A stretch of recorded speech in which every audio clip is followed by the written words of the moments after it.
Now, from the area's leader in live local news, this is Wyln News, the area's #1 source of live local news and information in Luzerne, Schuylkill, Carbon, and Columbia counties. Wyln News starts now. Good evening, and thank you for joining us on Wyln News. I'm Preston Endress. A Hazleton man accused of killing a Nuremberg woman and setting her body on fire earlier this year has pleaded not guilty to homicide and related charges. Prosecutors allege 56-year-old Terrence Ray shot and beat 39-year-old Jessica Lockwood before setting her body on fire and leaving it along Club 40 Road in Hazleton on April 27th. Ray was arraigned before a Luzerne County judge on charges including criminal homicide, abuse of a corpse, and evidence tampering. He remains jailed without bail as he awaits trial. Court testimony and forensic evidence presented earlier during hearings link Lockwood's blood and personal items to Ray's home on Muir Avenue in Hazleton. Investigators say surveillance footage also captured his vehicle near the scene, and Lockwood's car was later found close to his property. Authorities believe Lockwood had arranged to buy painkillers from Ray the day before her body was discovered. The investigation led police to recover blood evidence both inside Ray's house and in garbage cans on his property. Ray's attorney had asked the court to dismiss the charges, claiming prosecutors failed to present enough evidence to support the case. The judge rejected that request, sending the charges to county court. State police in Hazleton have released the names of the 4 men who died in a fiery crash on the Candu Expressway on July 6 of this year.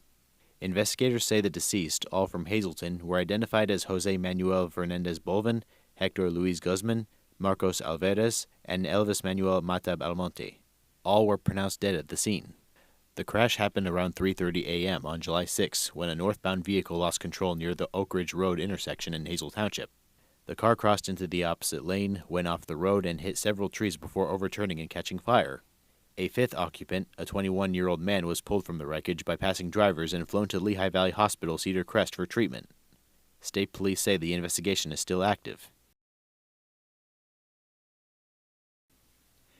Supervisors in Rice Township have approved a new 4-year contract with the township's police, which will take effect on January 1, 2026 through the end of 2029.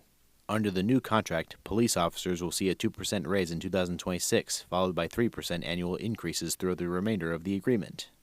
The base salary for patrol officers will start at just over $68,500 in 2026 and increase to about $84,500 by 2029. The new terms also extend the allowable distance for officers' residences from 13.5 miles to 25 miles from the township. There is a nationwide warning out for SNAP recipients. As there is an upcoming deadline on November 1st to comply with the One Big Beautiful Bill, the recipients' food service eligibility could change. Able-bodied adults are required to prove they have been working at least 80 hours within a month, they are pursuing education, or being in a training program.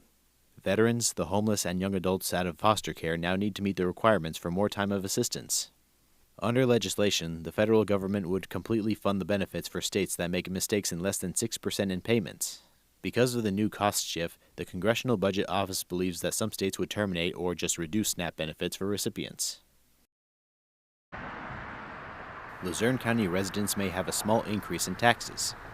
According to Luzerne County Manager Emilda Crocomo, she will be introducing a proposal for a minimal 1.9% tax increase to address the current and future needs for the county. She says that the increase amounts to less than $12 a year or 96 cents a month on a median assessed home value of $95,500.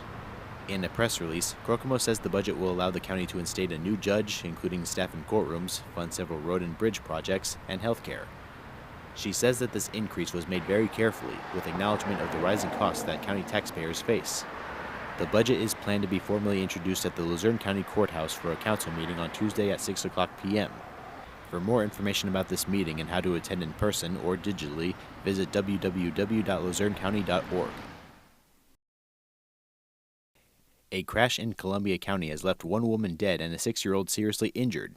On Friday night, police were called to the crash on Route 254 near Millertown Road in Greenwood Township, where a pickup truck drove into a sedan's lane, killing 32-year-old Najee Harvey and injuring a 6-year-old girl who was in the back seat.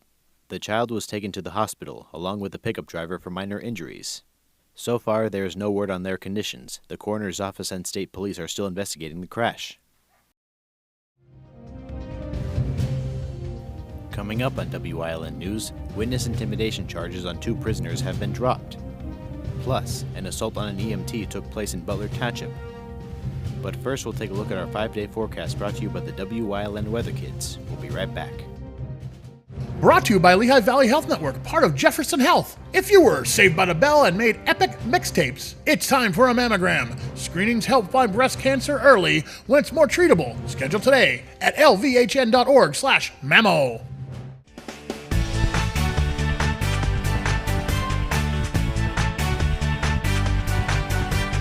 My name is Andy, and tomorrow we're going to be partly cloudy.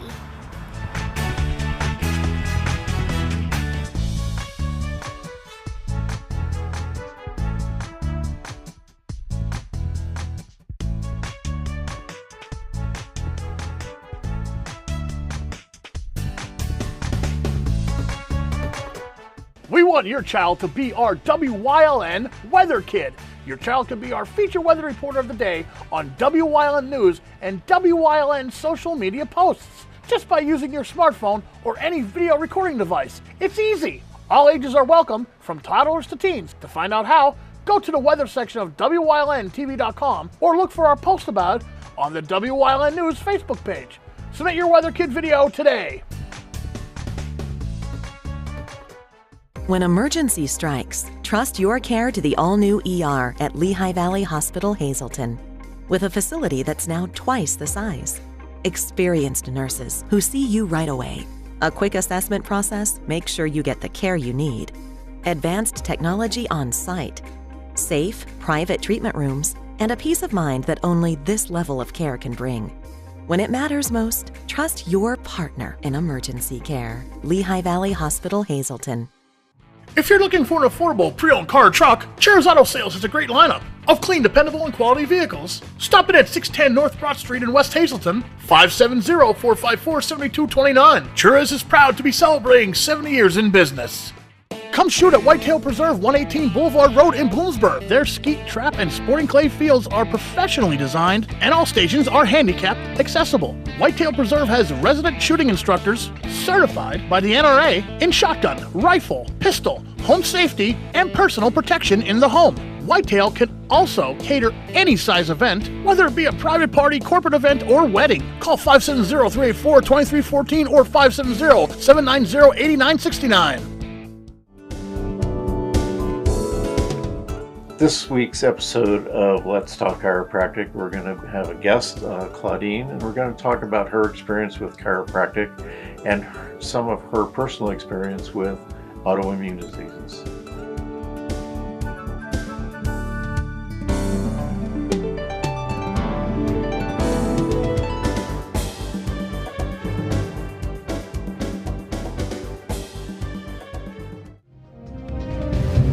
Welcome back to WYLN News. Police in Butler Township allege that 25-year-old Alexander Samuel Kraus assaulted an emergency medical technician in Butler Township on Sunday. According to a press release from the police department, paramedics found Kraus inside a car and he showed signs of having an altered medical status, paranoia, and erratic behavior. Kraus was said to have grabbed a syringe an EMT was using to administer a medication and caused it to cut their arm.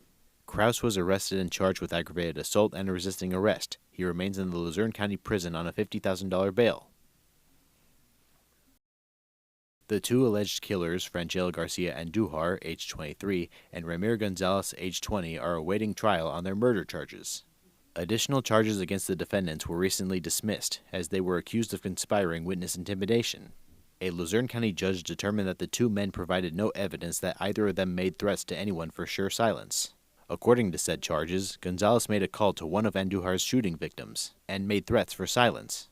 Judge Michael T. Vo ruled that no direct evidence was established for a whole conspiracy and dismissed charges of witness intimidation and criminal use of a communication facility. Despite those additional charges being dropped, both men are continuing their jail time without bail. Andujar is facing charges of murder and aggravated assault on an alleged shooting that took place at a party on March 2022. Gonzalez is awaiting on murder charges, allegedly conspiring with 19-year-old Ismael Batista to murder Rolando X. Zapeta Jr. of Hazel Township in 2023. Frangel Garcia Andujar's trial is scheduled to start this coming Thursday, while Ramir Gonzalez's has not yet been decided. It looks like it was a fun weekend for residents of Hanover Township as they got to enjoy their trunk or treat celebration. Taking place at the Luzerne County Department of Emergency Services, many people got to attend and enjoy the annual event. People of all ages had the opportunity to dress up for Halloween and children collected candy. The event setup was at 5:30 p.m. and lasted until 8 o'clock p.m. The apartment project in Wilkes-Barre is likely to delay for another month after an unresolved zoning issue. A real estate business, Hanta Raha LLC, have requested a zoning approval to operate the 29-unit apartment building at 1622 East Union Street, also known as the Phoenix Building. The owners appeared before the city zoning hearing board last month to request a special exemption to the zoning code and allow them to lease the required minimum of 58 parking spaces for tenants at a city parking authority garage in North Main Street. However, the board needed documents that showed the parking would be available as long as tenants lived in the building. The Parking Authority Board will be discussing a longer-term lease for the building at the next meeting, scheduled on October 21st. The Zoning Board will likely continue the case to the next board meeting in November. Tomorrow on October 14th, a senior scam seminar will take place at the Mahanoy City Senior Center presented by Senator Dave Argel and Representative Dane Wattrow. The event is to learn how to avoid the latest scams targeting senior citizens and will feature Nora Hanos of the Senior Protection Unit from the Office of the Attorney General. It will be held from 10 o'clock to 11:30 a.m. RSVP is required for this event. To reserve your spot, call 570-453-1344. Coming up on Wilkes-Barre's News Choice, we check in with Luzerne County Manager Romilda Crocomo on Kokomo's County Report. Plus, Wyln historian Chris Fulmer leads us down the path through history with St. Clair Part 1. And stay right here on Wyln. We'll be right back. Hey, it's Justin from Grand Central, and our trained sleep professionals are here to help you sleep like never before. With an extensive line of Sealy and Stearns & Foster mattresses, we are sure to find you the right mattress at the right price. Free delivery and removal, interest-free financing for up to 60 months, and same or next day delivery on select models. And don't forget, everyday low prices. Stop in to one of our 2 locations, Route 93 in Escapec, Or downtown Hazleton. and see why Northeast and Central Pennsylvania sleeps better with Grand Central. For a better customer experience, visit Fairway Subaru in Hazleton. Fairway Subaru has been providing generations of customers with Subarus. With exceptional customer service they've come to expect. Check out our selection in person or at fairwaysubaru.com. Fairway Subaru, the right car, the right price, the right dealer. When you bundle home and auto, life can be easier. You choose coverage that makes sense for you, at a price that's right for you, and a local State Farm agent who's there for you. Call State Farm agent Pete Kasalika in the greater Hazleton area today.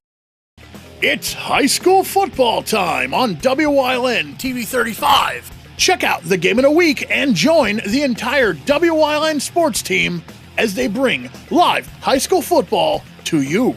Watch over the air in Hazleton at 35.1, Berwick at 47.1, or Williamsport at 9.1, or Service Electric Cable, Channel 7 or 507, or online. The game of the week is brought to you by Lehigh Valley Orthopedic Institute. Comebacks begin here.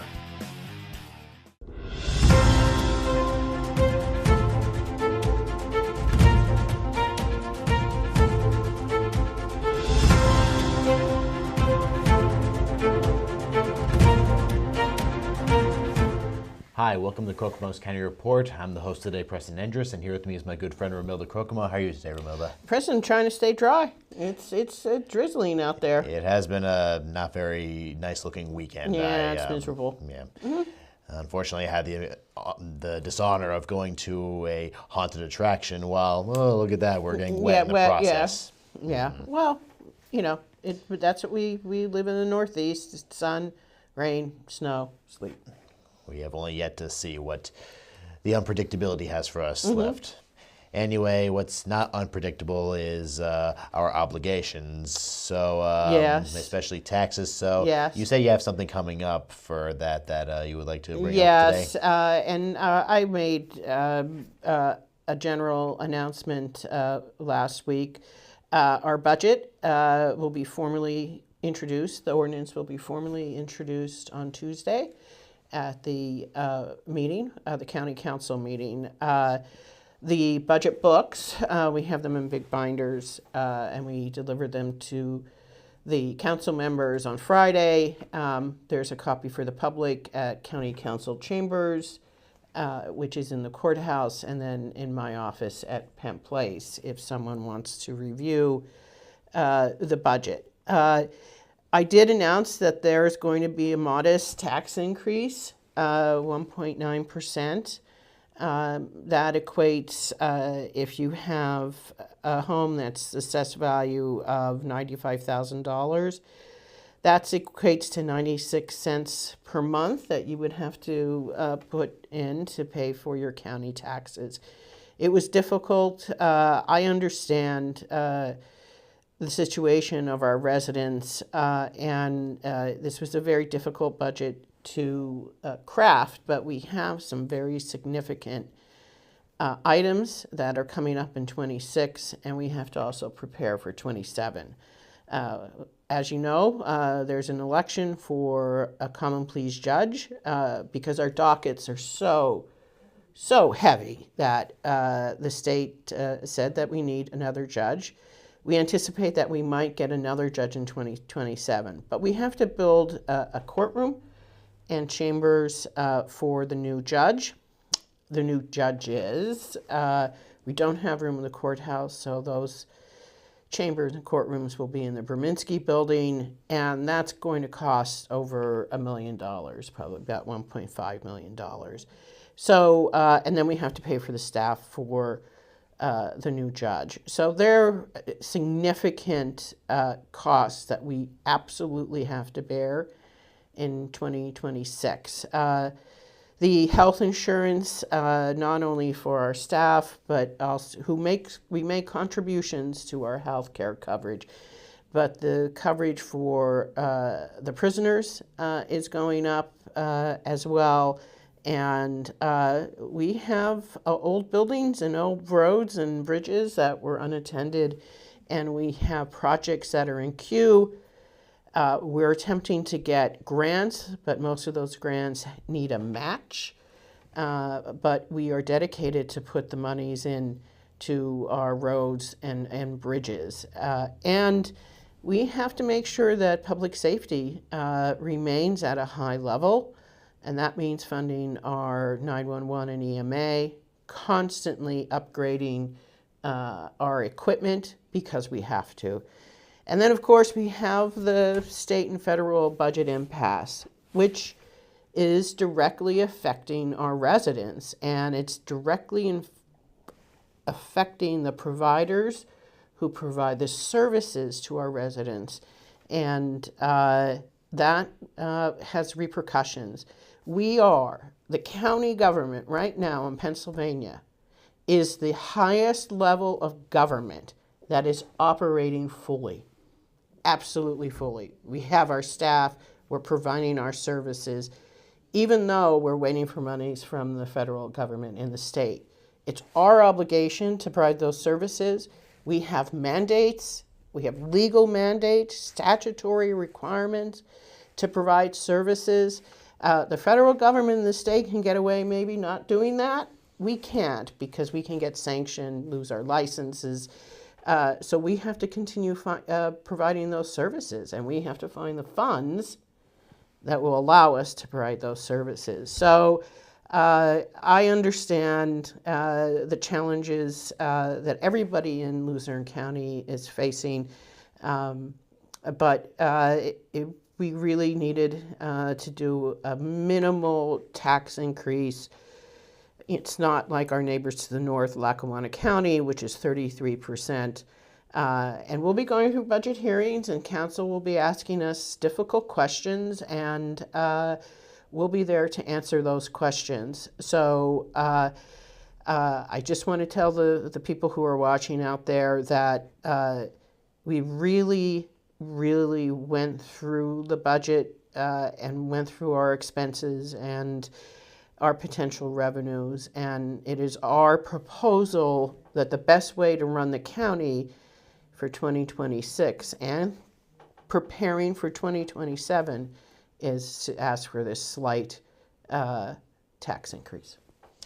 Sounds like you got a plan set in stone. And, well, it's not set in stone because council could decrease eliminate the tax increase. They're the ones who are the final say. But this is our recommendation to council. We will be there for the budget hearings. They start in 2 weeks, and the first department or division that will be answering question is the administration. I will be answering the initial questions. The court will be there in 2 weeks, and then we have all the divisions in the department scheduled over the next few weeks, and hopefully a lot of your questions will be answered. Well, honestly, about this, I have no further questions, honestly. Okay. I think you described it perfectly. That was... Well, I do hope that this all goes out on a positive note. We're the stewards of the taxpayer money, and we take that job very seriously. Hopefully, we have a lot of interest in Luzerne County for future development, and we're hoping that that we can get to a point where we can recruit the right developers for each area of Luzerne County. It's not one size fits all.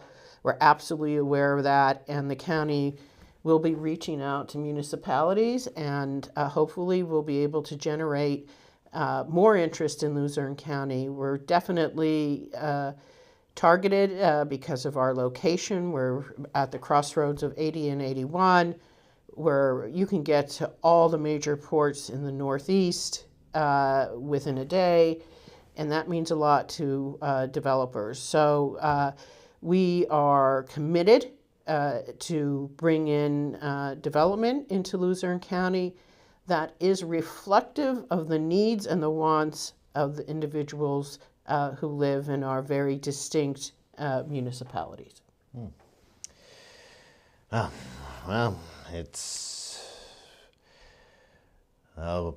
we are definitely in hope for a good turnout. Because it won't be our last conversation. No, we'll have more conversations about it. Yeah. Well, we'll see what happens then. Mm-hmm. I guess that'll do for this week's Crocomus County Report. And pay your taxes, everyone. Yeah, you gotta pay them. All right, we'll see you next time.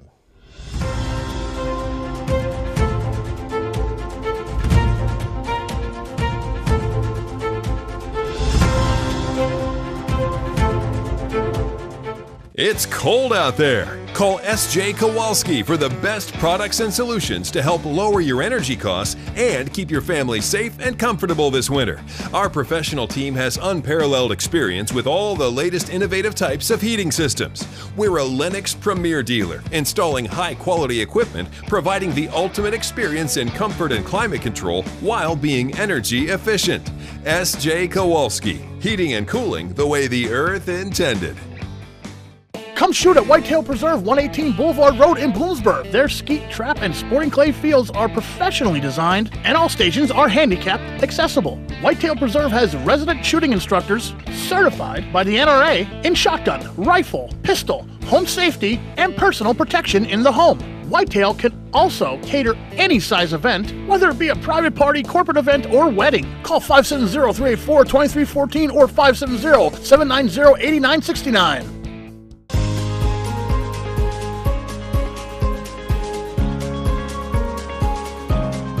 Hello, I'm Wyln historian Chris Fulmer. Pennsylvania's communities are filled with interesting history. Come with me as we discover the people, events, industries, and other historic facets of local towns.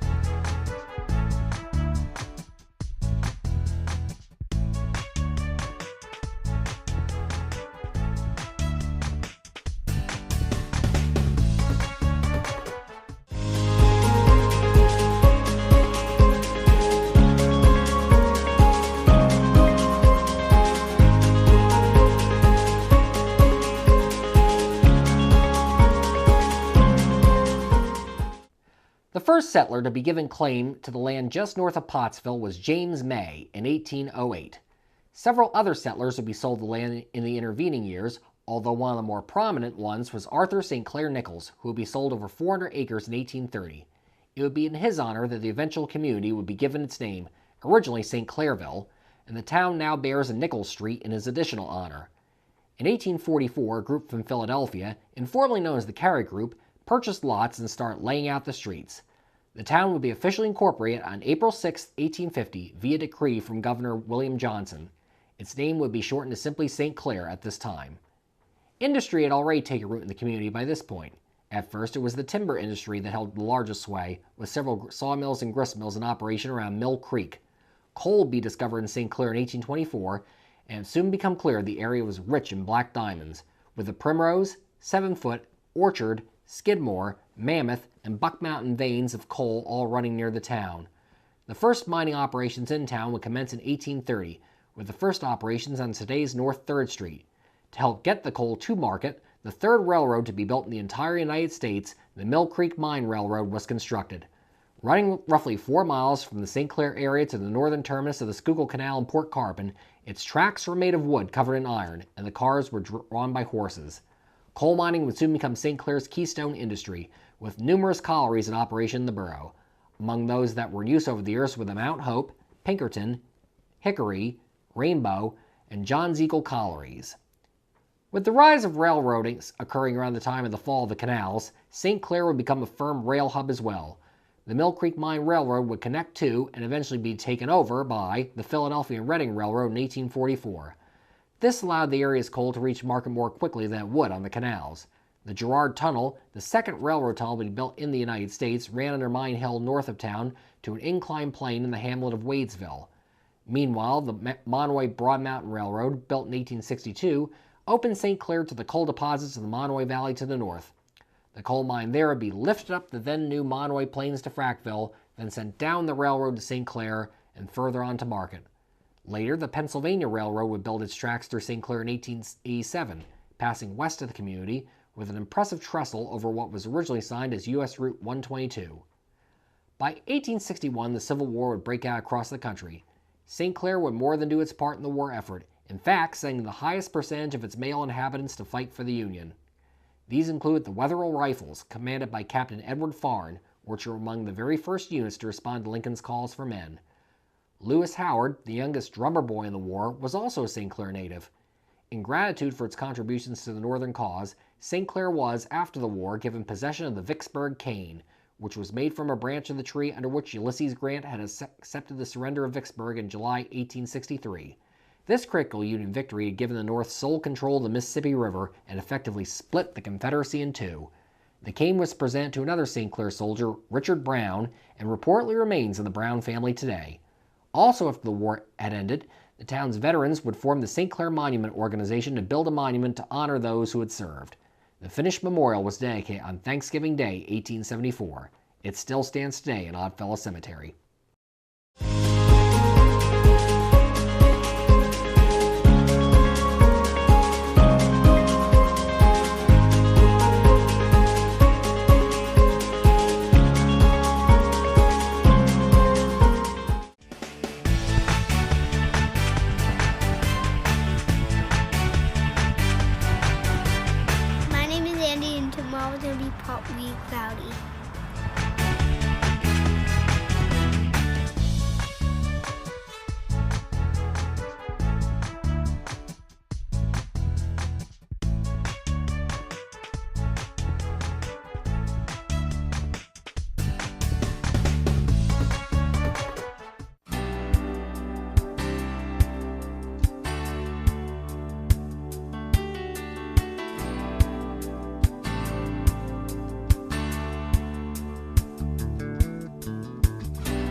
You're watching WYLN TV 35.